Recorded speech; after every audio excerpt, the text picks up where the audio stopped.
அஸ்ஸலாமு அலைக்கும் வரஹ்மத்துல்லாஹி வபரகாத்துஹு. அன்பிற்குரிய சகோதர சகோதரிகளே, பெரியோர்களே, அல்லாஹுடைய பேரருளால் மார்க்க தொடர்பான சமூக தொடர்பான கேள்வி பதில் நிகழ்ச்சியிலே உங்களை சந்திப்பதிலே மிக்க மகிழ்ச்சி அடைகின்றேன். அல்ஹம்துலில்லாஹ். அல்லாஹு ரப்புல் ஆலமீன் அவனுடைய மார்க்கத்தை சரியான முறையில் அறிந்து நம் வாழ்க்கையில் செயல்படுத்தி இன்மையிலும் மறுமையிலும் வெற்றியடைய வேண்டும் என்ற உயர்ந்த எண்ணத்தோடு நீங்களும் கேள்விகளை அனுப்பியிருக்கிறீர்கள். நாமும் அந்த நோக்கத்திலேயே இந்த கேள்வி பதில் நிகழ்ச்சியை நடத்தி வருகிறோம். அல்லாஹு ரப்புல் ஆலமீன் நம்முடைய எண்ணங்களை பரிபூர்ணமாக ஏற்றுக்கொண்டு நமக்கு சிறந்த நிலையை இன்மையிலும் மறுமையிலும் தருவான் என்ற நம்பிக்கையோடு இந்த நிகழ்ச்சியை நாம் துவங்கலாம். இன்றைய தினத்திலே முதலிலே கேட்கப்பட்டிருக்கிற கேள்விகளில் சகோதரர் அசார் அப்படின்றவங்க கத்தார்ல இருந்து கேட்கிறாங்க, மனைவியின் சொந்த நகைக்கு நான் ஜகாத் கொடுக்க வேண்டுமா அல்லது மனைவியின் தாயார் வீட்டார் ஜகாத் கொடுக்க வேண்டுமா? அதாவது அந்த நகை எனது மனைவியின் வீட்டார் என் மனைவிக்கு செய்த நகை, இது யாருக்கு ஜகாத்து கொடுக்க கடமை, மேலும் எவ்வளவு நகை இருந்தால் ஜகாத்து கடமை அப்படின்னு கேட்கிறாங்க. பொதுவாக நிறைய பேர் இந்த திருமணத்துக்கு பிறகு பெண் வீட்டுல பெண்ணுக்குன்னு சில நகைகளை போட்டு அனுப்புவாங்க இல்லையா? அந்த நகை வந்துருச்சுன்னு சொன்னா பெண்கள் கையில இருக்கும், அவங்க யாரு ஜகாத்து கொடுக்கறது அப்படின்னு சொல்லி கேட்கிறாங்க. இந்த விஷயத்தை பொறுத்த அளவுக்கு யாருக்கு உரிமையானதோ யாருக்கு உடைமையானதோ அவங்க தான் ஜகாத்து கொடுக்கணும். இப்ப பெண் வீட்டுல அவங்க அத்தா மகிட்ட இருக்கும்போது அவங்க நகையை வச்சிருந்து ஜகாத்து கொடுத்திருந்தாலும் சரி, பெண்ணுக்கு உரியதாக என்னைக்கு அவங்க கொடுத்துட்டாங்களோ, இனிமே இது உனக்குள்ளதுமா, இந்த 10 பவுன் உனக்குள்ளது, 20 பவுன் உனக்குள்ளது அப்படின்னு கொடுத்துருப்பாங்க. திருமண நேரத்திலேயே கொடுத்துருப்பாங்க. திருமணத்துக்கு பிறகு கூட அவங்க என்ன பண்ணுவாங்க, அந்த சொத்து பத்துக்களை கணக்கு பார்க்கும்போது ஒப்படைச்சிருப்பாங்கன்னு வைங்களேன். அப்ப பெண்ணுக்குரியது உங்களுடைய மனைவியா இருக்கலாம், அந்த தாய் தந்தையினுடைய உங்க மாமனார் மாமியாருடைய மகளா இருக்கலாம். அவங்களுக்குள்ள சொத்துன்னு எப்ப மாறிடுதோ அப்ப அவங்க ஜகாத்து கொடுக்கணும். ஏற்கனவே அந்த நகை தாய் தந்தைகிட்ட இருக்கும்போது கொடுக்கப்பட்டிருந்தா கூட இந்த பிள்ளைக்கு ஒரு நகையாக எப்ப மாறிடுதோ அப்ப என்ன செய்யணும், அந்த பெண்ணு தான் ஜகாத்து கொடுக்கணும். நீங்க கொடுக்க வேண்டியதில்லை, கணவர் கொடுக்க. ஏன்னா கணவருக்குள்ள நகை இல்லை, அது அவங்க தான் உங்களுக்கு கொடுத்துருக்காங்க. அப்ப அவங்களுக்குள்ள சொத்தாதான் வச்சிருப்பாங்க. அப்ப அந்த நகை என்ன செய்யலாம், அவங்க நம்ம கைக்கு வந்த பிறகு ஒரு 10 பவுனோ 20 பவுனோ 50 பவுனோ எவ்வளவு இருந்தாலும் அதுக்கு 2.5% நம்ம கணக்கிட்டு என்ன செஞ்சிடணும், ஜகாத்தை கொடுக்கணும் அப்படின்றது இஸ்லாம் நமக்கு சொல்லப்பட்டிருக்கிற கடமை. இதை புரிஞ்சுக்கணும். இது என்ன சில பேர் நினைக்கிறாங்கன்னா, அம்மா அத்தை கொடுத்துட்டே தானே எனக்கு கொடுத்தாங்க, என்கிட்ட வந்தப்ப நான் ஏன் கொடுக்கணும்னு நினைக்கிறாங்க. அப்ப இந்த கைக்கு வந்துருச்சு அப்படின்னு சொல்லிட்டு கணவர் என்ன செய்யறாரு, இதெல்லாம் நம்ம சொத்து தான் அப்படின்னு நினைச்சிட்டு ஜகாத்து கொடுக்கப்பட்டது அப்படின்னு அவரு கொடுக்காம போயிடுறாரு. இப்ப மனைவிக்கு உள்ளதுதான். மனைவி எப்போ இது கணவனுக்கு உள்ளதுன்னு சொல்லிட்டு ஏதாவது பிரிச்சு கொடுத்தாங்கன்னு சொன்னா நம்ம வாங்கிக்கலாமே தவிர நம்ம அதுல உரிமை கொண்டாடுறதுக்கு எந்த வகையான முகாந்திரமும் கிடையாது. அது மனைவி அவங்க தான் என்ன செய்யணும், அந்த நகைக்குள்ள ஜகாத்தை கொடுக்கணும். எப்படி இதை புரிஞ்சுக்கிறது அப்படின்னா, இப்போ ஒரு சொத்தை நம்ம வாங்க போறோம். அந்த சொத்து ஏற்கனவே ஜகாத்து கொடுக்கப்பட்டு ஒரு செல்வந்து வச்சிருக்கிறாருன்னு வைங்க. அந்த சொத்தை நம்ம வாங்கிட்டோம். நம்ம வாங்கின பிறகு நம்முடைய காசு தான் வாங்கியிருப்போம். அந்த சொத்தை வாங்கின பிறகு ஒரு 10 லட்ச ரூபாய்க்கு வாங்கியிருக்கீங்க. ஏற்கனவே உங்க கையில உள்ள 10 லட்ச ரூபா காசுக்கு நீங்க என்ன செஞ்சிட்டீங்க, ஜகாத்து கொடுத்துட்டீங்கன்னு கூட வைங்களேன். அந்த சொத்தை 10 லட்ச ரூபாய்க்கு வாங்கியிருக்கீங்க. அது ஒரு காலத்துக்கு பிறகு 4 வருஷம் 5 வருஷத்துக்கு பிறகு 20 லட்ச ரூபா மாறி போச்சு. இப்போ எக்ஸ்ட்ரா உள்ளதுக்கு என்ன பண்ணுவோம், 10 லட்ச ரூபாய் கணக்கு போட்டு நம்ம 20 லட்சத்துக்கு கொடுக்கலாம். எக்ஸ்ட்ரா உள்ள 10 லட்சத்துக்கும் நம்ம கொடுக்கலாம். அந்த 10 லட்சத்துக்கு நீங்க ஜகாத்து கொடுக்குறீங்கன்னு வைங்களேன். இப்போ நம்ம ஜகாத்து கொடுக்க வேண்டிய இடத்துக்கு ஏற்கனவே இந்த காசுல கொடுத்தது தானே வாங்கணும். இப்போ எக்ஸ்டெண்ட் ஆகி போச்சு, இன்னொரு 10 லட்சம் கூடி இருக்குது சொத்துடைய மதிப்பு. அதனால இதுக்கெல்லாம் ஏன் தேவைப்படுது அப்படின்னு சொல்லி விற்கிற நேரத்துல நம்ம கிட்ட காசு வர நேரங்கள்ல அதுக்கு கொடுக்காம இருந்துருவோமா, கொடுத்துருவோமா இல்லை எக்ஸ்டெண்ட் ஆகும் போது. அப்ப அந்த போல அவங்கள்ட்ட உள்ள போது அவங்க கொடுத்துட்டாங்க, அவங்களுக்குள்ள உள்ள நகை எப்பத்தான் உங்க மனைவிக்கு வந்துருச்சோ அது உங்க மனைவிக்குள்ள நகை. அப்ப அந்த மனைவிக்கு வந்த சொத்தின் அடிப்படையில அவங்க என்ன செய்யணும்னா ஜகாத்து கொடுத்துதான் ஆகணும் அப்படின்றத புரிஞ்சுக்கீங்க. இதுல இன்னொரு கேக்குறீங்கன்னா, எவ்வளவு இருந்தா கொடுக்க? முதல்ல 11 பவுன் நம்ம சொல்லிட்டு இருந்தோம். 88 கிராம் 11 பவுன் இருந்தாதான் நம்ம ஜகாத்து கொடுக்கணும்ன்ற மாதிரி சொல்லிட்டு இருந்தோம். ஆனா அது போல வருகிற அந்த தங்கத்தை மையப்படுத்தி வருகிற எல்லா ஹதீசுகளுமே பெரும்பாலும் பலகீனமாக இருக்குது, எல்லாமே லைஃபான செய்தியா இருக்குது. அதனால அந்த செய்தி இப்ப அறிஞர்கள் எல்லாம் அதை ஆய்வு செஞ்சு இந்த ஹதீஸ்கள் எல்லாமே பலகீனமாக இருக்கிற காரணத்தினால சரியான செய்தியா எது இருக்குன்னு பாத்தீங்கன்னா, நீங்கள் ஆச்சரியப்படுற மாதிரி உள்ளதுதான் வெள்ளிக்கு வருகிற செய்தி தான் ஆதாரப்பூர்வமானதாக சகியான செய்தியா இருக்குது. வெள்ளினா என்ன, எவ்வளவு வெள்ளி, ஒரு 200 கிராம் உங்கள்கிட்ட வெள்ளி இருந்தாலே ஒரு 5 ஊக்கியா என்று சொல்லப்படுது. ஒரு ஊக்கியா அப்படின்றது 40 கிராமை மையப்படுத்துகிறது. 5 ஊக்கியா அப்படின்னு சொன்னா அப்ப என்னது, 5×20. அப்ப 200 கிராம் வெள்ளி இருந்தாலே இன்னைக்கு நமக்கு ஜகாத்து கடமை ஆயிருது. அந்த வகையில நீங்க என்ன செய்யுங்க, தங்கத்தை கணக்கிட்டு 2.5% நீங்க அந்த தங்கத்துக்கான ஜகாத்தை கொடுக்கணும். இப்போ 200 கிராம், 1 கிராம் இன்னைக்கு எவ்வளவு வருதுன்னா 150 ரூபா வருது. அப்ப நம்ம என்ன செய்யணும், அது 200 கிராம் கணக்கு பட்டு ஒரு 35,000 ரூபாய் 40,000 50,000 நம்மகிட்ட இருக்குன்னு நினைக்கிறோம். அது கணக்கு பண்ணிக்கங்க எவ்வளவு வருது.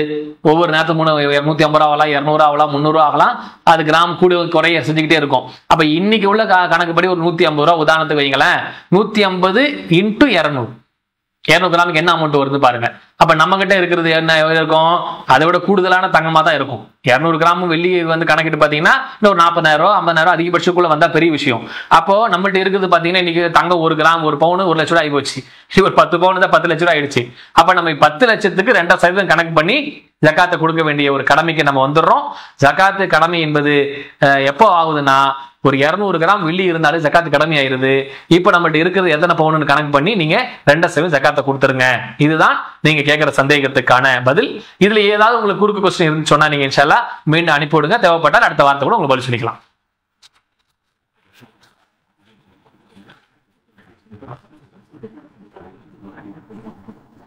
அடுத்து இன்னொரு சவால் என்ன கேட்கிறாங்கன்னா, திருச்சியில இருந்த சுல்தான் அப்படின்றவங்க கேட்கிறாங்க, நபிகள் நாயகத்தை கனவில் பார்க்க முடியுமா, ரசூல்லாவை கனவுல பார்க்க முடியுமான்னு கேட்கறாங்க. ஏன்னா இன்னைக்கு ரசூல்லா கனவுல பார்த்தேன், நேற்று கனவு ரசூல்லா வந்தாங்க இவங்க வந்தாங்கன்னு கப்சா கதைகள்லாம் விட்டு ரசூல்லா கனவுல பார்த்துட்டேன் வச்சுட்டேன்னா பொய் பொருட்கள்லாம் சொல்றாங்க. அப்ப இந்த மாதிரி பார்க்க வாய்ப்பு உண்டான்னு கேட்டா பார்க்கலாம். யார் பார்க்கலாம்னா, ரசூல்லாவை யாரு பார்த்திருக்காங்களோ அவங்க கனவுல வர்றதுக்கு வாய்ப்பு இருக்கு. ரசூல்லாவே நம்ம பார்க்கல, நம்ம கனவுல கூட வரலாம். ஆனா நம்ம ரசூல்லான்னு தெரியுமா, ரசூல்லான்னு தெரிஞ்சு பார்த்திருந்தா உங்களை பார்த்திருந்தா நீங்க என் கனவுல வந்தீங்கன்னா நான் பார்த்தேன், அப்துல்லாவை பார்த்தேன், இஸ்மாயிலை பார்த்தேன், யாக்கூபை பார்த்தேன்னு சொல்லலாம். உங்களை பார்க்கவே இல்லை, ஆனா நீங்க தான் கனவுல வந்தீங்க, நான் எப்படி உறுதிப்படுத்த முடியும்?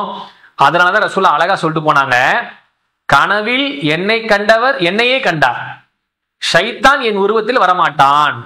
அப்ப நபிகள் நாயகம் ஸல்லல்லாஹு அலைஹி வஸல்லம் என்ன சொல்றாங்கன்னா, கனவுல என்ன பார்த்தீங்கன்னா அது நான் தான், அதுல எல்லாம் எந்த சந்தேகமும் இல்லை. ஷைத்தான் என் உருவத்துல வரமாட்டான்னு சொன்னாங்க. ஆனா ரசூல்லாவை நம்ம பார்த்துக்கணுமே. ஒரு ஆளை பார்த்திருந்தா இன்னார பார்த்தேன்னு சொல்லலாம். ரசூலாவே நான் பார்க்கலையே, பார்க்காத ஒரு ஆளை நான் வந்து ரசூலாவை பார்த்தேன்னு சொன்னா அப்ப பொய் தானே இது, அப்ப புரட்டு தானே இது. அப்ப ரசூல்லாவை பார்க்காதவங்க சொன்னா இது வந்து ஏமாத்து வேலை. அப்ப பார்த்தவங்களுடைய காலத்தை ரசூலா காலத்தை வந்திருக்கிறாங்க. என் உருவத்தில் ஷைத்தான் வரமாட்டான்னு சொன்னாங்க. உண்மைதான், ரசூலா கனவுல வருவாதான் செய்வாங்க. ஆனா இன்னைக்கு நம்ம பார்த்தோம்னு சொன்னா அது பொய்யானதா போயிடும். ஏன்னா நான் பார்த்தது இல்லை ரசூல்லாவை. அப்ப இவங்க தான் ரசூல்லாவை எப்படி ஆத்தன்டிக்கா உறுதிப்படுத்தி சொல்ல முடியும்? அப்ப இன்னைக்கு அதுக்கான சாத்திய குறைவு மிகவும் குறைவானது என்பதை புரிந்து கொண்டு இது போன்ற போலித்தனமான நம்பிக்கையில நம்ம நம்பி நம்ம ஏமாற வேண்டாம் அப்படின்றத புரிஞ்சுக்க இன்ஷா அல்லாஹ். அடுத்து இன்னொரு சகோதரர் கேட்கிறாங்க, தென்காசியில இருந்து முகமது நவாஸ் அப்படின்றவங்க, வாடகை வீட்டில் இருப்பது வட்டி ஆகுமா, ஒத்திக்கு போவது வட்டி ஆகுமா, தெளிவான விளக்கம் தேவை அப்படின்னு கேட்டிருக்காங்க. வாடகை வீட்டில் இருக்கிறது எப்படி வட்டி ஆகும்? வட்டி ஆகாது. ஏன்னா ஒரு வீடை பார்க்குறோம், அதுக்கு அட்வான்ஸ் கொடுக்குறோம், மாதம் 5,000 10,000 வாடகை சொல்கிறாங்க. நான் அந்த ஒரு மாதம் 2 மாதம் எத்தனையோ வருஷங்கள் அதில் இருக்கிறேன். நான் பயன்படுத்த மாதம் அவங்களுக்கு ஒரு வாடகை கொடுத்துறேன். ஒரு பொருள் இப்போ ரூமில் போய் தங்குறோம், ஒரு லாட்ஜில் போய் ரூமில் தங்குறோம், ஒரு நாளைக்கு 500 ரூபா, ஒரு மாதத்துக்கு 10,000 சொல்கிறாங்கன்னு வைங்க. அப்போ நம்ம அதை போய் தங்குறோம், அந்த தங்குதலுக்கான வாடகையை கொடுத்துட்டு வெளியே வரோம். அதுபோலதான் ஒரு வீட்டில் இத்தனை நாள் நான் இருக்கிறேன், அதுக்கான ஒரு நாளைக்கு உள்ள வாடகை, ஒரு மாசத்துக்கு உள்ள வாடகைன்னு சொல்றாப்புல அந்த வாடகை நம்ம கொடுக்குறோம், பயன்படுத்துறதுக்காக வேண்டி கொடுக்குறோம். ஒரு பொருளை வாங்க யூஸ் பண்றோம், ஒரு ட்ரெஸ்ஸை வாங்கி அந்த மாதிரி வாடகை வாங்கி யூஸ் பண்றோம். இப்படி நிறைய பொருட்களை நம்ம வாழ்நாளில் யூஸ் பண்றோம். அப்ப யூசேஜுக்காக வேண்டி தான் நம்ம என்ன செய்யறோம், அந்த பணத்தை கொடுக்குறோம். ஆனா ஒத்திகை அப்படின்றது லீஸ்ன்னு சொல்றாங்கல்ல, லீஸுக்கு போறது ஒத்திகை போறதுன்னு சொல்லுவாங்க. அப்ப இதுல பொறுத்த அளவுக்கு என்ன பிரச்சனை வருதுன்னா, ஒரு 4 வருஷம் 3 வருஷம் 2 வருஷத்துக்கு ஒரு அக்ரிமெண்ட்டை போட்டு 5 லட்சமோ 3 லட்சமோ 10 லட்சமோ வாங்குறாங்க. வாங்கிட்டு 2 வருஷம் கழிச்சு 3 வருஷம் கழிச்சு வெளியே போகும்போது அந்த காசை அப்படியே திருப்பி வாங்கிட்டு போயிடணும்.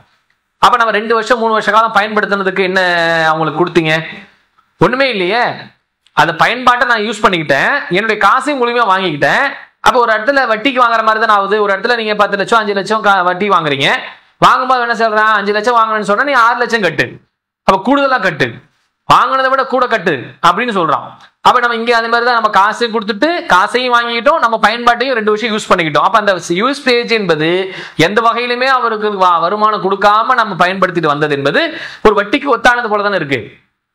யூசேஜுக்கு பணம் கொடுக்காம போறோம்ல. அப்ப இந்த ஒத்திகை லீஸ்ன்னு போறதை தான் இஸ்லாம் நமக்கு தடுக்குது. நீ பயன்படுத்தினா காசை கொடுத்து பயன்படுத்து, காசையும் வாங்கிக்கிற பயன்பாட்டையும் வாங்கிக்கிறேன்னா இது ஒரு மறைமுகமான வட்டியில் உள்ள நுழைகிற செயலா இருக்குது. அதனால இந்த லீஸுக்கு ஒத்திகைக்கு போகாதீங்கன்னு சொல்லி இஸ்லாம் சொல்லுது. வாடகை என்பது அந்த கணக்கில் வராது. ஆக நம்ம என்ன செய்யலாம், வாடகை வேறு ஒத்திகை வேறு லீஸ் வேறுன்றதை புரிஞ்சுங்க இன்ஷா அல்லாஹ். அடுத்து இன்னொரு சகோதரி கேட்கிறாங்க, அவங்க பேரை சொல்ல வேணாம்னு நினைக்கிறேன், பொள்ளாச்சில இருந்து அனுப்புறாங்க. எனக்கு திருமணம் முடிந்து 17 ஆண்டு ஆயிடுச்சு. எனது கணவர் மாற்று மத பெண்ணுடன் தகாத உறவில் இருக்கிறார். எனக்கு அவருடன் சேர்ந்து வாழ விருப்பம் இல்லை. பிள்ளை இருக்கிறாங்க, அவங்க திருந்தி வந்தால் சேர்த்து கொள்ளலாமா? நான் இஸ்லாம் மார்க்கம் சொல்லும் அறிவுரை என்னன்னு கேட்கிறாரு. அவங்க கணவன் மனைவி வாழ்றாங்க போல. அவர் கணவர் வந்து வேற ஒரு நான் முஸ்லீமோட தொடர்புல இருக்கிறாங்க, பிள்ளைங்களும் இருக்கிறாங்க. ஒருவேளை வந்து எனக்கு பிடிக்கதான், ஆனாலும் பிள்ளைங்க இருக்கிறாங்க, அவரு மனம் திருந்தி என்கிட்ட வந்தாருன்னு சொன்னா நான் அவரோட சேர்ந்து வாழ்ந்துக்கலாமான்னு கேட்கிறாங்க. இது நீங்க அவரை மன்னித்து ஏற்றுக்கொள்கிற மனநிலையை பொறுத்தது. இஸ்லாம் நமக்கு இது தடுத்து இருக்கா அப்படின்னு சொன்னா, அவர் செய்த குற்றத்துக்கு அவர் அல்லாஹ்ட்ட பதில் சொல்லணும். நீங்க கணவன் மனைவியா தான் இருக்கிறீங்க, அவர் கணவர் மனைவியா இருக்கும் பொழுதே ஒரு துரோகம் பண்ணுகிறார். உங்களுடைய ஒப்பந்தத்தை மீறி இன்னொரு துரோகத்தை பண்றார், பாவத்தை பண்றார். அந்த பாவத்துக்கான குற்றவாளியை அவரு ஆவார். அல்லாஹ்ட்ட திருந்தி மன்னிப்பு கேட்டு வருந்தி, அல்லாஹ் என்ன தெரியாம போயிட்டேன், ஏதோ ஒரு முகத்துல போயிட்டா அல்லாஹ் என்ன மன்னிச்சுன்னு அல்லாஹ்ட்ட மன்னிப்பு கேட்டா அல்லாஹ் மன்னிக்க வாய்ப்பு உண்டு. உங்கள்கிட்ட திரும்பி வராருமா, தெரியாம தப்பு பண்ணிட்டோமா, ஏதோ ஒரு ஆசை மோசல போயிட்டோமா, இனிமே அந்த மாதிரி செய்ய மாட்டேன், என்ன மன்னிச்சுக்கிறீங்க அப்படின்னு சொல்லி உங்கள்கிட்ட வந்தாருன்னா நீங்கள் அவரை மன்னித்து மனமுப்பு ஏற்றுக்கொண்டால் மார்க்கத்தில் எந்த தடையும் இல்லை. மன்னிப்பதுதான் இஸ்லாத்திலே ரொம்ப சிறந்தது. அல்லாஹ்வே மன்னிப்பைத்தான் சிறந்ததா சொல்றான். பெரும் பெரும் குற்றங்களை செய்தா கூட குற்ற தண்டனையை பற்றி சொல்லும் போது கூட கண்ணுக்கு கண்ணு, பல்லுக்கு பண்ணு, காயத்து காயம், உயிருக்கு உயிரெல்லாம் அல்லாஹ் நம்ம குர்ஆன்ல சட்டம் சொல்றான்ல, அதுல எல்லாத்தையும் சொல்லிட்டு கடைசி சொல்றான், இதை விட நீங்கள் அவர்களை மன்னிப்பது சிறந்ததுன்றான். பழி வாங்க நினைச்ச பழி வாங்கிட்டு போ, தண்டனை கொடுக்கணும் கொடுத்துட்டு போ, ஆனாலும் மன்னிக்க உனக்கு சான்ஸ் உண்டா, வாய்ப்பு உண்டான்னு கேட்டா சிறந்ததுதான் மன்னிச்சு விடு அப்படின்னு அல்லாஹ் சொல்றான். அப்ப நீங்க மன்னித்து ஏற்றுக்கொண்டீங்கன்னு சொன்னால், அல்லாஹ் அவர் திருந்தி வந்தார்னு சொன்னா அதுல மார்க்கத்துல எந்த குற்றம் இல்லை, தாராளமா நீங்க அவரை மன்னிச்சு ஏற்றுக்கொள்ளலாம் அப்படின்றதுல புரிஞ்சுங்க இன்ஷா அல்லாஹ். அடுத்து கோயம்புத்தூர்ல இருந்து முகமது யூசுப் அப்படின்றவங்க கேட்கிறாங்க, வீடு குடி போகும்போது இஸ்லாம் கூறும் வழிமுறைகள் என்ன? பொதுவாக புது வீடு கட்டி குடி போகும் மக்கள் வீட்டுக்கு உப்பு தண்ணி முதல்ல கொண்டு செல்லணும், அதன் பின் பால் காய்ச்சணும், நம்ம மார்க்க அடிப்படையில் என்ன செய்ய வேண்டும்னு கேட்கறாங்க. ஆனா பொதுவாக உண்டுதான். இந்த வீடு கட்டி குடி போனாங்கன்னு சொன்னா அவங்க செய்யற வேலைகளை நீங்க பாத்தீங்கன்னா எப்படி செய்யறாங்கன்னா, ஃபர்ஸ்ட் கொண்டு போய் உப்பு வைக்கணும், பருப்பு வைக்கணும், அரிசியை வைக்கணும், புளியை வைக்கணும், இதெல்லாம் வச்சுட்டு அதுக்கு பிறகு என்ன செய்யணும், பால் காய்ச்சணும், எல்லாருக்கும் கூப்பிட்டு வச்சு பால் காய்ச்சிட்டு பாலை கொடுக்கணும், அப்புறம் தான் நம்ம விருந்து போடணும் அப்படின்னா ஒரு சில நடைமுறைகள். குரானை கொண்டு போய் வைப்பாங்க. ஃபர்ஸ்ட் வீட்டுக்குள்ள போகும்போது குரானை கொண்டு போய் வைக்கணும் அப்படின்னு சொல்லி வைப்பாங்க. இந்த மாதிரியான நடைமுறைகள் எல்லாம் மக்கள்கிட்ட இருக்குதான் செய்யுது. ஆனால் இதற்கும் மார்க்கத்துக்கு சம்பந்தம் இருக்கானா? முனை அளவு கூட சம்பந்தம் கிடையாது. மார்க் அப்படிலாம் எதையுமே சொல்லல. பிஸ்மில்லான்னு அல்லாஹ்வுடைய பேரை சொல்லி உள்ள போக வேண்டியதுதான். அல்லாஹ்கிட்ட போய் உள்ள போய் நுழைஞ்சிட்டு அல்லாஹ்வுக்கு நன்றி செலுத்துற வகையில் ரெண்டக்கா தொழுவலாம், நஃபிலான்னு தொழுகை, இது கூட சொல்லி தரல. நம்மளா பொதுவாக அல்லாஹ்விடத்துல அருள் கிடைச்சுன்னு சொன்னா நம்ம அல்லாஹ்வுக்கு நன்றி செலுத்துற விதத்துல பிஸ்மில்லான்னு வீடு கட்டி உள்ள நுழைஞ்சுட்டு அதில் நம்ம தொழுது அல்லாஹ்வுக்கு நன்றி சொல்றது, இது போல காரியங்கள் செய்யலாம். விருந்து போடலாம். அவங்க வீடு புது வீடு கட்டி நம்ம போனோம்னா விருந்து போடுறதுக்கு நேரடியா இந்த ஆதாரம் இல்லை. ரசூலுல்லாஹ் ஒரு உவமையின் மூலமாக எனக்கு ஒரு பெரிய விசாலமான ஒரு மாளிகை காட்டப்பட்டுச்சு, அந்த மாளிகையில என்னை ஏற்றுக்கொண்ட மக்களுக்கெல்லாம் நான் விருந்தளிக்கப்பட்டுச்சு, அவங்க அதெல்லாம் யாரெல்லாம் அந்த விருந்தை ஏற்றுக்கொண்டாங்களோ அவங்கெல்லாம் என்னை ஏற்றுக்கொண்டவர்கள், யார் என்னுடைய விருந்தை புறக்கணித்தார்களோ அவங்க என்னை புறக்கணித்தவர்கள் அப்படின்னு ஒரு பெரிய புதிய மாளிகை கட்டி எல்லாரையும் விருந்துக்காக வேண்டிய அழைப்பு கொடுத்து அவர்கள் அந்த விருந்தை ஏற்றுக்கொண்டார்கள் அப்படின்னு சொல்லி ஒரு உவமையாக ஒரு செய்தியை ரசூலுல்லாஹ் சொல்லுவாங்க. அந்த செய்தியை மையமா வச்சுதான் அப்ப இது போல ஒரு வீடு கட்டி ஒரு விருந்து கொடுத்தா மார்க்கத்தை குற்றம் இல்லை அப்படின்னு சொல்லி சொல்றோமே தவிர, நேரடியா புது வீடு கட்டி விருந்து கொடுக்கணும், பாலை காய்ச்சணும், டீயை போடணும் அப்படின்னு கூட எந்த ஆதாரமும் கிடையாது. அப்ப இந்த பால் காய்ச்சல்ன்ற பொது பேரு பிரமத சகோதர சகோதரிகிட்ட இருந்து வந்ததுதான். பிரமத கலாச்சார வார்த்தை தான் என்னது, பால் காய்ச்சணும், பால் பொங்கி ததும்பி வெளியே ஊத்துச்சுன்னா அந்த மாதிரி குடும்பம் அப்படியே குதூகலமா அப்படியே ததும்பு இருக்கும் அப்படின்ற அவங்க நம்பிக்கை. பொங்கல் அப்படியே பொங்கி வந்துச்சுன்னு சொன்னா அந்த மாசம் ஃபுல்லா அந்த வருஷம் ஃபுல்லா அப்படி சிறப்பா இருப்போம் நம்புறாங்கல்ல, அது போல மூட நம்பிக்கைக்கு உள்ளதானே தவிர நம்ம அப்படிலாம் நம்ப வேண்டிய அவசியம் இல்லை. சொல்லலாம் உள்ள போங்க, பாலை காய்ச்சிங்க, டீயை போட்டு கொடுங்க, காஃபியை குடிங்க, பூஸ்டை குடிங்க, எது வேணா குடிச்சிட்டு போகலாம், அதெல்லாம் பிரச்சனை இல்லை. இதுதான் கொடுக்கணும் அதான் கொடுக்கணும் எந்த சடங்கு சம்பிரதாயம் மார்க்கத்தில் இல்லை என்பதை புரிந்து கொண்டு நீங்க நடைமுறைப்படுத்துங்க. தேவைப்பட்டு சக்தி இருந்தால் விருந்து கொடுக்கலாம், இல்ல ஒரு டீ காஃபி ஸ்நாக்ஸோட கூட முடிக்கலாம், எதுவுமே இல்லைனாலும் குற்றம் இல்லை. அடுத்த ஒரு சகோதரர் கேட்கிறாங்க, தஞ்சாவூர்ல இருந்து யாசிர் அப்படின்றவங்க, அவங்க என்ன கேட்கறாங்கன்னா, நான் ஒரு ஹோட்டலுக்கு சாப்பிட போறேன், அந்த ஹோட்டல்ல ஹலால் ஹராம்லாம் இல்ல, எனக்கு சந்தேகமா இருக்கனால எம்டி குஸ்கா மட்டும் வாங்கி சாப்பிடலாமா, அல்லது கிரேவி, கோழி ஆடு இறைச்சி கிரேவி இருக்குது, அதை இறைச்சியை விட்டுட்டு வெறும் கிரேவி மட்டும் வாங்கி சாப்பிடலாமா, நான் என்ன செய்ய அப்படின்னு சொல்லி கேட்கிறாரு. பொதுவாக முஸ்லிம்களா இருந்தா நம்மள்ட்ட இருக்கக்கூடிய ஒரு முக்கியமான விஷயம் என்னன்னா, இறைச்சிகளை ஆடு மாடு கோழி எல்லாம் பிஸ்மி சொல்லி அறுத்து தான் சாப்பிடணும் அப்படின்றது இஸ்லாமுடைய கட்டளை. அப்ப இந்த வகையில நம்ம ஒரு நான் முஸ்லீம் ஹோட்டலுக்கு போனா அங்க ஹலால் ஹராம்லாம் போடல, போர்டு இல்லாம இருக்குது. இப்ப நான் என்ன செய்யன்னு கேட்கிறாங்க. அங்க போர்டே ஹலால்னு போட்டா கூட நம்ம ஒரு சில நேரங்கள்ல கூடுதல் பாதுகாப்பாக வேண்டி கேட்டுக்கிறது நல்லது. ஏன்னா சில இடத்துல ஹலால்னு போட்டிருக்காங்க, நிறைய செய்திகள் வருது ஹராம்ன்றாங்க. KFC சிக்கனை கூட நீங்க ஹலால்னு சொல்லி சாப்பிட்றீங்க, ஆனா அதெல்லாம் மிஷின்ல கட் பண்றாங்க, பிஸ்மியை சொல்றது இல்ல, ஹராம் அப்படின்ற சொல்லிலாம் இப்ப சில செய்திகள் வருது. அப்ப இதையெல்லாம் நம்ம வந்து உறுதிப்படுத்த வேண்டிய இடத்துல இருக்கிறோம். நம்மளால முடிஞ்ச சக்திக்குட்பட்டு தேவைப்பட்டா உறுதிப்படுத்துங்க. உறுதிப்படுத்த முடியாம இடமா இருந்தா பிரச்சனை இல்லை. இப்போ உறுதிப்படுத்தக்கூடிய இடம் சூழ்நிலை இருக்கும் பட்சத்துல கேட்டுக்கலாம். அங்க ஹலால் போர்டே இல்லைன்னா பாய் எப்படி பாய் கறியெல்லாம் எங்க வாங்குறீங்க, பாய்கிட்ட வாங்குறீங்க, முஸ்லீம்கிட்ட வாங்குறீங்களா, ஹலால் தானா? இனி ஹலால்னா பெரும்பாலும் முஸ்லீம் அல்லாதவங்களுக்கு தெரிஞ்சு போச்சு. அவங்க முஸ்லீம்கள் பாய் மாறுங்க அல்லா பேரை சொல்லி அடுத்ததான் சாப்பிடுவாங்கன்னு சொல்லி நம்மளே ஒரு முஸ்லீம் அல்லாத கடைக்கு போனா கூட பாய் வாங்க பாய் எல்லாம் ஹலால் தான் பாய், உங்க பாய் மாட்ட தான் வாங்குறோம் பாய் அப்படின்னா சொல்றாங்க. அப்ப அதனால கேட்டுக்கிறது தப்பு கிடையாது. இல்ல கேட்கிற சூழ்நிலை இல்லை அப்படின்னு சொன்னா நீங்க தவிர்த்துக்கிறதுக்கு வேற என்ன இருக்குதோ, வேற ஒரு வெள்ளை சாப்பாடு, சாம்பார், கிரேவி, இந்த மாதிரி எதெல்லாம் வந்து நான்வெஜ் ஐட்டமா இருக்குதோ அதை தவிர்த்துட்டு வெஜ் ஐட்டமா எதிர்க்க சாப்பிட்டு சந்தேகமா போயிடுங்க. இப்ப உங்க சந்தேகத்தோட போய் கோழி மட்டும் விட்டுட்டு கிரேவி மட்டும் சாப்பிடலாமன்னா அந்த கோழியினுடைய சாறுதான அதுல போய் விழுந்திருக்கும். ஏன் அல்லாத ஹராம் ஆக்கி இருக்கிறான்? அல்லாவுடைய பேரை சொல்றதுன்றது மட்டும் இல்ல, அந்த அல்லாவுடைய பேரை சொல்லி அறுத்தாதான் அறுப்புக்குள்ளானதுதான் அதில் உள்ள கழிவுகள் வெளியேறும். பிஸ்மில்லான்னு சொல்லி அறுக்கிறான்ல, அறுக்கிறதுலதான் அதுல உள்ள அசிங்கம், அதுல உள்ள அந்த அசுத்தங்கள் கழிவுகள் வெளியே போய் அது ஒரு ஆரோக்கியமான பொருளா மாறும். இல்லைன்னா அதை அடிச்சு சாவடிச்சாலோ சுடுதண்ணி போட்டு முக்கினாலோ அது வந்து என்ன ஆகும்னா அதனுடைய உள்ள செல்ஸ் எல்லாம் அதுக்குள்ளேயே இருந்து செத்து போய் அது வந்து ஒரு கழிவு பொருளாக மாறக்கூடிய நிலைமை ஏற்பட்டுரும். அதனாலதான் இஸ்லாம் நமக்கு ஹராம் ஆக்கி இருக்கு. அப்ப அதையே கொதிக்க வச்சு அதை கிரேவி ஆக்கி நம்ம கொடுத்தான்னு சொன்னா கிரேவி மட்டும் ஹலாலு, சிக்கன் ஹராமு அப்படின்னா அது சரி கிடையாது.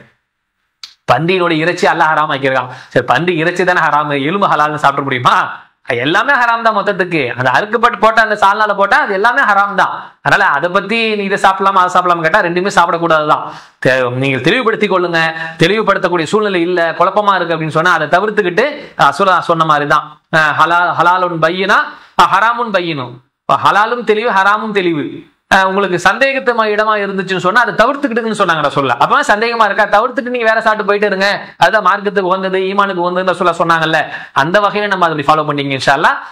இதுதான் நமக்கு மார்க்கத்துல ஈமானை பாதுகாக்கிறதுக்கும் நமக்கு தோதுவா இருக்கும், ஏதுவானதா இருக்கும்ன்றது புரிஞ்சுங்க இன்ஷா அல்லாஹ்.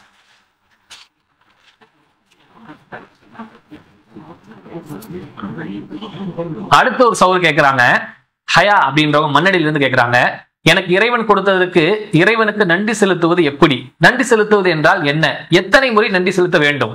மாஷா அல்லாஹ், நன்றி உள்ள அடியானாக அல்லாஹ் அவர் ஆக்கட்டும். அப்தன் ஷக்கூரா ரசூலா சொன்ன மாதிரி நான் நன்றி உள்ள அடியானாக நான் இருக்க விரும்புன்னு ரசூலா சொல்லுவேன். இரவு நேரங்கள்ல ரசூலா நின்று வணங்குவாங்க. அப்ப காலெல்லாம் வீங்கி போயிடும். ரசூலாட்ட வந்து கேட்பாங்க, அல்லாஹ்வின் தூதரே நீ முன்பின் பாவம்லாம் மன்னிக்கப்பட்டவராச்சு, நீங்க ஏன் இப்படி கால வீங்கி நின்று தொழுவுறீங்க அப்படின்னு கேட்கும் போது ரசூலா சொல்லுவாங்க, அப்தன் ஷக்கூரா நான் வந்து இறைவனுக்கு நன்றி உள்ள அடியானாக இருக்க விரும்புறேன் அப்படின்வாங்க. அப்ப இந்த நன்றி விசுவாசம் என்பது ரொம்ப மனுஷனுக்கு தேவையானது.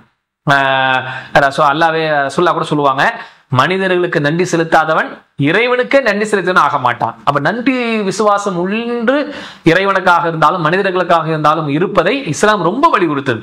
லா யஷ்குருல்லாஹ மல்லா யஷ்குருன்னாஸ், யாரு வந்து மனிதர்கள் மீது நன்றி செலுத்தவில்லையோ இறைவனுக்கு நன்றி செலுத்தவன் ஆக மாட்டான்னு சொன்னாங்க. அப்ப இந்த நன்றி செலுத்துவது என்பது இஸ்லாத்தில் ரொம்ப முக்கியமானது. அதனால அல்லாஹ் சொல்றான், ஃபதுகுருனி அதுகுருக்கும் வஷ்குருனி வலா தக்ஃபுரூன், என்னை நினையுங்கள் நான் உங்களை நினைக்கிறேன், எனக்கு நன்றி செலுத்துங்க, நன்றி மறக்காதீங்க.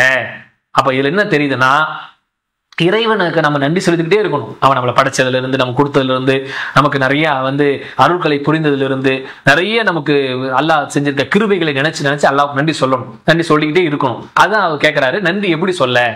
பிஸ்மில்லான்னு சொல்லி சாப்பிட்றோம்ல அது ஒரு நன்றி தான், அல்ஹம்துலில்லாஹ்னு சாப்பிட்டு முடிச்ச உடனே சொல்றோம் அது ஒரு நன்றி தான், சுபஹானல்லாஹ்னு சொல்றோம், லா இலாஹ இல்லல்லாஹ்னு சொல்றோம், அல்லாஹ்வை பெருமைப்படுத்துகிற திக்ரு சொல்லுகிற அல்லாஹ்வை வந்து நினைச்சுக்கிட்டே இருக்கிற எல்லா வார்த்தையும் இறைவனுக்கு நன்றி சொல்றதுதான்.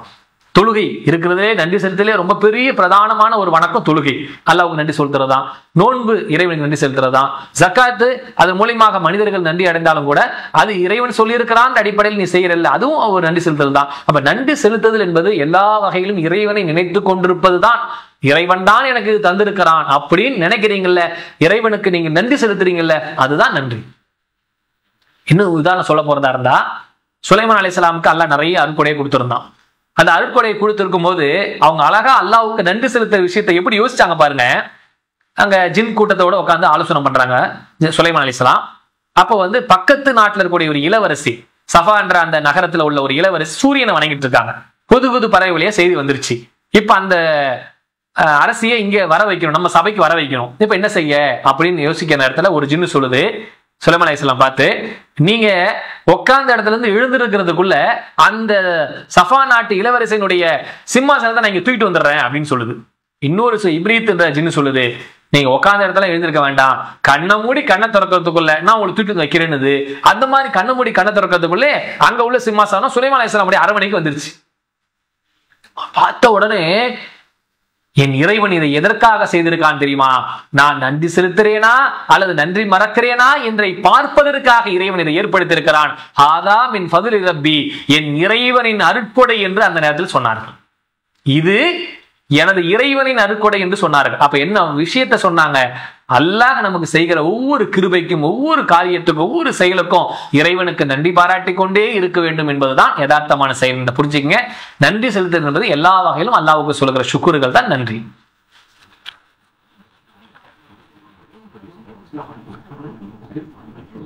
அடுத்து மதுரையிலிருந்து ஒரு சௌரு கேட்கிறாங்க, முகமது ஹசன் அப்படின்றவங்க. திருமணத்தின் போது ஒப்பந்தத்திற்கு முன்னால் குத்துபா ஓதுவதும் அதற்கு பின்னால் துவா செய்வதும் அந்த துவாவின் நபிமார்கள் பெயரை அவர்களின் மனைவிமார்களின் பெயரையும் சேர்த்து சொல்வதற்கு என்ன காரணம் கேட்கிறாங்க. இந்த சகோதரருக்கு இஸ்லாத்துடைய அடிப்படையை நீங்க புரிஞ்சுக்கிட்டீங்கன்னு சொன்னா இந்த கேள்வி நம்ம சமூகத்துக்கு தேவையில்லாத ஒரு கேள்வி. நீங்க கேட்கற தப்பு நான் சொல்ல வரல, சமூகத்துல செய்யப்படக்கூடாத ஒரு அமல் இது. எப்படின்னு சொன்னா, பொதுவாக திருமணங்கள்ல திருமண ஒப்பந்தத்தை வாசிக்கிறதுக்கு முன்னாடி குத்துபான் பயான் ஒண்ணு செய்வாங்க. குத்துபானா பயான் அர்த்தம். அது செய்ய தேவைப்பட்டா செஞ்சுக்கலாம், செய்யணுன்ற கட்டாயம் இல்லை. பொதுவா மக்கள் கூடுகிற இடத்துல ரசூல் அறிவுரை சொல்லுவாங்க. அந்த அடிப்படையில திருமணத்துக்கு மக்கள் வந்திருக்காங்க, மார்க்க செய்தி ஒண்ணு சொல்லலாம்னு சொன்னாங்கன்னா அது குற்றம் இல்லை. ஆனா அந்த திருமணத்துக்கு பிறகு குத்துபா அப்படின்னு சொல்லிட்டு துவான்னு ஒண்ணு செய்யறாங்க பாத்தீங்களா? இந்த துவாவில் என்ன செய்வாங்கன்னா, ஆதம் அவ்வாவை போல, இப்ராஹிம் சாராவை போல, இப்படி ஒவ்வொரு பேரா சொல்லி சொல்லி நபிமாருடைய மனைவிமார்களுடைய பேரெல்லாம் சேர்த்து சேர்த்து என்ன செய்வாங்கன்னா துவா செய்யக்கூடிய வழிமுறை இருக்கும். ஆனா இந்த துவாவை நபிகள் நாயகம் ஸல்லல்லாஹு அலைஹி வஸல்லம் அவங்க நமக்கு சொல்லி தந்தாங்களா, கற்று தந்தாங்களான்னு பார்த்தா அப்படி எந்த இடத்துலயும் சொல்லவே இல்லை. ரசூலுல்லாஹ் திருமணத்துக்காக சொன்ன துவா என்னன்னா, ரசூலுல்லாஹ் சொன்னாங்க, பாரக்கல்லாஹு லக வ பாரக அலைக வ ஜமா பைனகுமா ஃபீ கைர். இறைவா, இந்த தம்பதிகளை அகத்திலையும் புறத்திலையும் நன்மை உண்டாக்கு, மேலும் நன்மையான காரியத்தில் இருவரையும் ஒன்று சேர்ப்பாயாக. இதைத்தான் ரசூலுல்லாஹ் செஞ்சாங்களே தவிர இது போல ஆதம் ஹவ்வாவை போல, இப்ராஹிம் ஆஜிராவை போல, அது வேற வேற நபிமார்களுடைய பேரெல்லாம் சொல்லி அவங்கள போல வாழணும், இவங்கள போல வாழணும் அப்படின்னு, அலி ஃபாத்திமா போல அப்படிலாம் சொல்லுவாங்க. இப்படிலாம் எந்த துவாவும் ரசூல் ஸல்லல்லாஹு அலைஹி வஸல்லம் நமக்கு சொல்லி தரவும் இல்லை, அப்படி காட்டி தரவும் இல்லை. நிறைய அந்த அலி குத்ம பைன துவாவெல்லாம் ஓதுவாங்கல்ல, இந்த மாதிரி எந்த துவாவையும் ரசூலுல்லாஹ் நமக்கு காட்டவே இல்லை. ரசூலுல்லாஹ் காட்டாத ஒன்று நம்ம செஞ்சா அது அமலா? நபி ஸல்லல்லாஹு அலைஹி வஸல்லம் அவங்க என்ன சொன்னாங்க? நான் காட்டித்தராத ஒரு அமலை யார் செய்கிறாரோ அது அல்லாஹ்வால் ரத்து செய்யப்படும். மன் அமல அமீலன் லைஸ அலைஹி அம்ருனா ஃபஹு ரத்துன். நான் காட்டித்தராத ஒரு அமலை யார் செய்யறாங்களோ அது அல்லாஹ்வால் ரத்து செய்யப்படும் என்று சொன்னாங்க. அப்ப இன்னைக்கு என்ன செய்யறாங்கன்னா, ரசூலுல்லாஹ் சொல்லாத விஷயத்த ரசூலுல்லாஹ்வின் பெயரால் செஞ்சுக்கிட்டு இருக்கிறாங்க. இந்த திருமணத்துல தேவை ஏற்பட்டால் மார்க்க ரீதியாக உரை நிகழ்த்தலாமே தவிர அந்த திருமணத்துல மணமக்களுக்காக செய்ய வேண்டிய துவா என்பது இந்த துவா மட்டும்தான். பாரக்கல்லாஹு லக வ பாரக அலைக வ ஜமா பைனகுமா ஃபீ கைர். இந்த துவாவை தான் ரசூலுல்லாஹ் சொல்லி தந்தாங்களே தவிர இந்த நபிமாருடைய பெயரையும் நபிமாருடைய மனைவிமார்கள் பெயரையும் சேர்த்து செய்யற துவாவுக்கும் மார்க்கத்துக்கும் எந்த சம்பந்தம் இல்லை என்பதை நீங்க புரிந்து கொண்டீங்கன்னா இது செய்யலாமா வேணாமா அப்படின்னு உங்களுக்கு தெரிஞ்சிடும். அடுத்த ஒரு சகோதரி கேட்கிறாங்க, கோயம்புத்தூர்ல இருந்து, ரொம்ப நீண்ட கேள்வியுடைய சுருக்கத்தை நான் சொல்லிடுறேன். நூர் நிசா அப்படின்றவங்க, அவங்க, நான் ஒரு மாற்று மதத்தின் அலுவலகத்தில் பணிபுரிகிறேன். வீடும் அலுவலும் ஒன்றுதான். சில நேரங்கள்ல என் ஓனர் என்ன செய்வாங்கன்னா, காலையில பூ வாங்கிட்டு கொடுப்பாங்க. அந்த பூவை சாமி போட்டோவுக்கு மேல மாட்டணும், இந்த மாதிரியான வழிமுறையை செய்ய சொல்லுவாங்க. திடீர்னு ஒரு நாள் என்கிட்ட கொடுத்து, என்னால ஏற முடியலாமா, நீ ஏறி போட்டுருமான்னு சொன்னாங்க. நானும் வேற வழி இல்லாம பதட்டத்துல கண்ணை மூடிக்கிட்டு அல்லாஹ்ட்ட மன்னிப்பு கேட்டு அந்த பூவை போட்டுட்டேன். இப்ப இந்த மாதிரியான சூழ்நிலை அமைஞ்சு போச்சு, இனிமே அந்த மாதிரி சொன்னா நான் செய்யலாமா கூடாதா அப்படின்னு சொல்லி கேட்கறாங்க. இந்த விஷயத்தை பொறுத்த அளவுக்கு நம்ம எப்படி யோசிக்கணும்னு சொன்னா, ஒரு மார்க்க விஷயத்தை நாம சில நேரங்களில் நடைமுறைப்படுத்துகிறதுல தயங்காமல் சில இடத்துல சொல்ல வேண்டிய அவசியம் ஏற்படும். அந்த இடத்துல நம்ம சொல்லித்தான் ஆகணும். இப்ப உதாரணத்துக்கு நபிகள் நாயகம் ஸல்லல்லாஹு அலைஹி வஸல்லம் அவங்களுடைய மகள் வீட்டுக்கு வராங்க. ஃபாத்திமா ரலியல்லாஹு அன்ஹா அவங்க வீட்டுக்கு வராங்க. அவங்க வீட்டு வாசல்ல திரைச்சீலையில உருவப்படங்கள் இருக்குது. ரசூலுல்லாஹ் என்ன பண்ணிட்டாங்க, போச்சுக்கிட்டு போயிட்டாங்க. என்னடா அத்தா வரவே இல்லையேன்னு யோசிக்கிறாங்க. இன்னும் வராம இருக்க மாட்டாங்களே, என்ன செய்தின்னு சொல்லி ரசூலுல்லாஹ்ட்ட போய் விசாரிக்கும் போது, நான் உங்க வீட்டுக்கு வந்தமா, உன் வீட்டுடைய திரைச்சீலையில் என்ன இருந்துச்சு? உருவப்படங்கள் இருந்துச்சு. எந்த வீட்டுல உருவப்படங்களும் நாயும் இருக்கும் அந்த வீட்டுல மலக்குமார்கள் வரமாட்டாங்க, உனக்கு தெரியாதா? இந்த செய்தி நீ செஞ்சிருக்கிறேன்னு சொல்லிட்டு கோவப்பட்டு தான் நான் வரலன்ட்டாங்க. அப்புறம் உடனே என்ன பண்ணிட்டாங்க, அதை கழட்டி அதை வந்து தலைக்காணி உரையாக கீழே படுக்கிற விரிப்பாக தூக்கி போட்டுக்கிட்டாங்க. அதுக்கு பிறகு ரசூல்லா போனாங்க, அங்க தங்கினாங்க, வச்சாங்க, அதுல சாஞ்சிக்கிட்டாங்க, படுத்தாங்கலாம் பாக்குறோம். அப்ப ரசூல்லா சில நேரத்தில் என்ன பண்ணிட்டாங்கன்னா, இது மாதிரி மார்க்கத்துக்கு பிடிக்காத விரோதமான வெறுப்புக்குரிய செயலா இருந்தா ரசூல்லா அதை விருத்து இருக்கிறாங்க.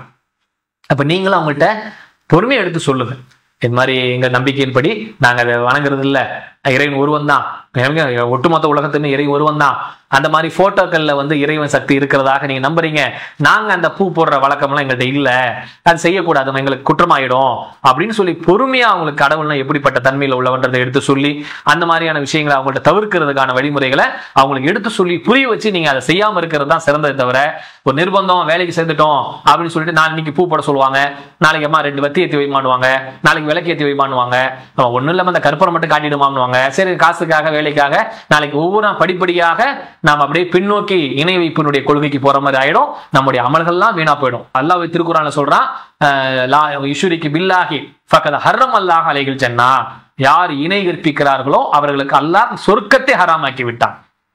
அவை ஷிர்க் வைக்கக்கூடிய காரியத்தை செஞ்சா சொர்க்கமே நமக்கு ஹராம் ஆயிடும் அல்லாஹ் குர்ஆன்ல சொல்றான். அப்ப நம்முடைய அமல்கள் எல்லாம் வீணா போயிடும். அல்லாஹ் ரசூலுல்லாஹ் பார்த்து, நபியே நீர் இணை கற்பித்தாலும் உம்முடைய நல்லறங்களை அழிஞ்சு போயிடும் அப்படின்னு அல்லாஹ் சொல்றான். அப்போ இந்த காரியத்தை நம்ம செய்யறது வந்து உகந்தது கிடையாது. அதை அந்த ஓனருக்கு புரிய வச்சு தவிர்த்து கொண்டு அதுல இருந்து நம்ம வெளியே வரணும் என்பதுதான் மார்க்கத்தின் நிலைப்பாடு என்பதை புரிஞ்சுங்க இன்ஷா அல்லாஹ். அடுத்த ஒரு சோதனை, மலேசியால இருந்து ரஹ்மத்துல்லா அப்படின்னு கேட்கிறாங்க, மலக்குல் மௌத் உயிரை கைப்பற்றும் மாணவர் தான் நம் உயிரை வாங்குகிறார் என்றால் இவ்வுலகில் ஒரே நேரத்தில் பல உயிர்கள் மரணிப்பதை நாம் காணுகிறோம். எனது கேள்வி, மலக்குல் மௌத் ஒருவரா பலரா? நல்ல அறிவுபூர்வமான ஒரு கேள்வி. மலக்குல் மௌத்னா என்னன்னா உயிரை கைப்பற்றக்கூடிய வானவன். அல்லாஹ் குர்ஆன்ல சொல்றான், மலக்குமார்கள் அப்படின்றவங்க வந்து உங்களுடைய உயிரை கைப்பற்ற வருவாங்க, உங்களுக்கு என்று நியமிக்கப்பட்ட மலக்குன்னு அல்லாஹ் சொல்றான். உங்களுக்கு என்று நியமிக்கப்பட்ட மலக்கு அப்படின்னா என்ன ஆகுதுன்னா, ஒவ்வொருவருக்கும் அல்லாஹ் ஒரு மலக்கை நியமிச்சிருக்கிறான். ஒவ்வொரு ஆளுக்கும் ஒரு மலக்கால நியமிச்ச, உங்களுக்கு நியமிக்கப்பட்டவர். நம்ம நினைக்கிறோம் ஒரு மலக்கை தான் ஒட்டுமொத்த உலகத்தில் இருக்க எல்லாரும் உயிரை கைப்பற்றுவாருன்னு இல்ல. அவர் வேலை என்னன்னா, நீ எப்ப மௌத்தா போவோன்னு காத்துக்கிட்டு இருக்கிறார். இப்ப சூர் ஊதுறதுக்கு அல்லாஹ் ஒரு மலக்கு மாற வச்சிருக்கிறான். சூர் ஊதுறது அவர் வேலை என்னன்னா, இந்த சூர் அல்லாஹ் எப்ப கடல்ல போடுவானோ அப்படின்னு சொல்லி அவர் காத்துக்கிட்டு இருக்கிறார். அல்லாஹ் சொல்லிட்டானா டக்குன்னு சூரை ஊதுவாரு, ஒட்டுமொத்த உலகம் அழிஞ்சு போயிடும். மீண்டும் ஒரு சூர் ஊதுவாரு, ஒட்டுமொத்த உலகத்துல மௌத்தா போன எல்லாம் எழுந்து நின்றுவாங்க. அப்ப அவர் வேலை என்ன? அல்லாஹ் வானம் பூமியை படைக்கப்பட்ட நாள்ல இருந்து இறை கட்டளைக்காக வேண்டி எதிர்பார்த்து கொண்டிருக்கிறார். அதுபோல நமக்கென்று நியமிக்கப்பட்ட மலக்கு நம்ம உயிர் எடுப்பார். ஒவ்வொரு ஆளுக்கும் ஒரு மலக்கு இருக்கார். இங்கே நன்மை தீமை பதிவு செய்யக்கூடிய மலக்குமார்கள் இருக்காங்களா இல்லையா? ஒவ்வொரு ஆளுக்கும் அது மாதிரி நம்ம உயிர் எடுக்கிறதுக்கு ஒரு மலக்கு இருக்காரு. அப்ப மலக்குமார்கள் என்பது ஒவ்வொரு ஆளுக்கு ஒரு ஆளு, பல மலக்குமார்கள் பல நபர்களுக்கு நியமிக்கப்பட்டிருக்காரு. எல்லாருக்கும் ஒரு மலக்கு கிடையாது. ஒவ்வொரு ஆளையும் ஒவ்வொரு உயிர் எடுக்கிறதுக்கு அல்ல ஒவ்வொரு ஆளா நியமிச்சு வச்சிருக்கா. அப்ப லட்சக்கணக்கான கோடிக்கணக்கான மக்கள் இப்ப வாழ்ந்துட்டு இருக்காங்கன்னா, கோடிக்கணக்கான மலக்குமார்கள் உயிரை கைப்பற்று உயிரை வாங்குறதுக்காக நின்றுட்டு இருக்காங்க, காத்துக்கிட்டு இருக்காங்க அப்படின்றது அர்த்தம். அப்படின்றத புரிஞ்சுங்க இன்ஷா அல்லாஹ். சரிங்களா? அடுத்து கடைசி ஒரு கேள்வி, கூத்தானவர் வந்து அப்துல்லா அப்படின்னு கேட்கிறாங்க, இமாம் ஜமாத் தொழுகை வைக்கும் போது அவர் ஓதும் சூறாவை மனதுக்குள் ஓதலாமா அல்லது ஓதக்கூடாது, இதற்கு குர்ஆனை அடிப்படையில் விளக்கம் தரவும் அப்படின்னு சொல்லி கேட்கிறாரு. நல்ல அழகான ஒரு கேள்வி. ஏன்னா பொதுவா தொழுகையில நிற்கும் போது குர்ஆன் ஓதப்படும் போது நமக்கு தெரிஞ்ச சூறாவை வந்துச்சுன்னு சொன்னா அப்படியே நம்ம கூடையே அப்படி ஓதிக்கிட்டே போவோம். அல்ஹம் சூரா ஓதுனா அப்படி குன்னடி பின்னாடியே ஓதிட்டு போவோம். இந்த வழக்கம் நம்மகிட்ட உண்டு. இது மார்க் அடிப்படையில குர்ஆனை அடிப்படையில் இது ஓதலாமா கூடாதா சொல்லுங்கன்றாங்க. ஓதக்கூடாது. குர்ஆன் ஓதப்பட்டால் நீங்கள் செவிதாழ்த்தி கேளுங்கள், வாய் மூடி மௌனமாக இருங்கள், லஅல்லக்கும் துர்ஹமூன், நீங்கள் இறைவனால் அருள் செய்யப்படுவீர்கள்.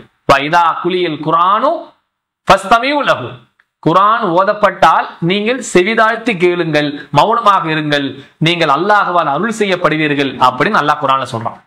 வைதா குலியல் குர்ஆனு ஃபஸ்தமிஉ லஹு, நீங்கள் குர்ஆன் ஓதப்பட்டால் நீங்கள் மௌனமா என்ன இருந்துக்கிடுங்க, செவிதாழ்த்தி கேட்டுக்கிடுங்க, நீங்க பேசாதீங்க, லஅல்லக்கும் துர்ஹமூன், நீங்க அல்லாஹ்வால் அருள் செய்யப்படுவீங்கன்னு அல்லாஹ் சொல்றான். அப்ப என்ன தெரியுது? சொல்லப்பட்டால் ஓதப்பட்டால் நமக்கு செவிதாழ்த்தி கேட்கணுமே தவிர நம்ம பின்னாடியே ஓதக்கூடாது அப்படின்னு அல்லாஹ்வுடைய கட்டளை இருக்குது. நீங்க கேட்கிற அடிப்படையில குர்ஆன்லயே அதுக்கு தெளிவான பதில் இருக்குது என்பதை புரிந்து இன்ஷா அல்லாஹ் வரக்கூடிய காலங்களில் குர்ஆன் ஓதப்பட்டால், அதாவது தனிப்பட்ட முறையில் நம்ம ஓதும் போது நம்ம பிராக்டிஸ்க்கா ஓதுறது வேற, தொழுகையில நின்று ஓதுவதாக இருந்தால், அதை கேட்பதாக இருந்தால் அதை நம்ம பின்னாடியே ஓதக்கூடாது அப்படின்றது அல்லாஹ்வுடைய கட்டளை என்பதை புரிந்து அந்த அடிப்படை நம்ம செயல்படுகிற மக்களா இருக்கணும் இன்ஷா அல்லாஹ். அன்பிற்குரிய சகோதர சகோதரிகளே, அல்லாஹுடைய பேரருளால் இன்றைய தினம் மார்க்க ரீதியாக சமூக ரீதியாக ஏற்பட்டிருக்க சந்தேகங்களை தெளிவுபடுத்துவதற்கு அல்லாஹ் நமக்கு வழங்கிய மார்க்க அறிவின் அடிப்படையில நம்ம பதிலளிச்சிருக்கிறோம். அல்லாஹ் ரப்பல் ஆலமீன் நம்முடைய பதில்களை அங்கீகரிப்பானாக. இதில் சிறந்தவனாக அல்லாஹ் ஆலம், அவனே அறிந்தவனாக இருக்கிறான். நாம் அறிந்த வரைக்கும் தெரிந்த வரைக்கும் நம்மால் இயன்றதை புரிந்து நாம் நடைமுறைப்படுத்துவதற்காக வேண்டி இந்த செய்திகளை சொல்லியிருக்கிறோம். அல்லாஹ் ரப்பல் ஆலமீன் நல்ல அமல்களை செய்வதற்காக இதை அறிந்து கொள்வதற்கு ஏற்பாடு செய்த இறைவனுக்கு அனைத்து புகழும் என்று கூறி, வருகிற நாட்களில் இன்னும் இது போன்ற கேள்விகளுக்கு நாம் பதில் சொல்வோம். அல்லாஹ் ரப்பல் ஆலமீன் நம்முடைய அமல்களை புரிந்து கொண்டு இன்மையிலும் மறுமையிலும் சிறந்த வாழ்க்கையை நம் அனைவருக்கும் அமைத்து தருவானாக என்று கூறி நிறைவு செய்கிறேன். வாஹ்ரு தாவானா அனில் ஹம்துலில்லாஹி ரப்பில் ஆலமீன். அஸ்ஸலாமு அலைக்கும் வரஹ்மத்துல்லாஹி வபரகாத்துஹு.